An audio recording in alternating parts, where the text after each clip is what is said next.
I landed on the beaches of Normandy. I was a member of General Patton's army. We pursued the Germans back across France, back into Germany. And by that time, I was assigned as a war crimes investigator. I believe I was the first war crimes investigator in the United States Army. The problem I faced as the chief prosecutor at Nuremberg was, what do I ask for? Here were 3,000 men who every day went out and murdered in cold blood thousands of people, including children, shot one shot at a time. And I felt that I could not possibly do justice to the million people who had been killed.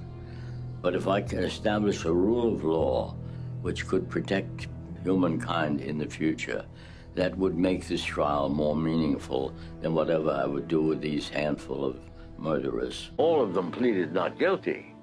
Nobody came in and said, I did anything. Oh my goodness, no. Said this was necessary to carry out Hitler's orders, and there was a war going on. What do you want us to do? I had 22 defendants selected by me out of 3,000 mass murders who murdered over 1 million people.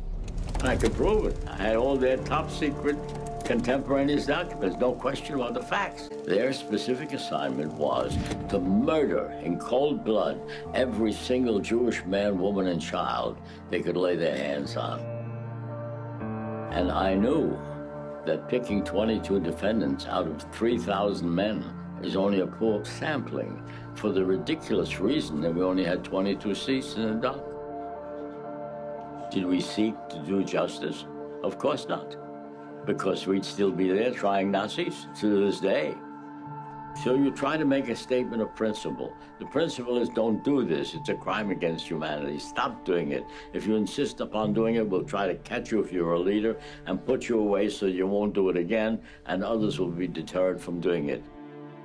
So when the presiding justice, Michael Mismano, opened the trial, he said, "We are now ready to hear the presentation by the prosecution."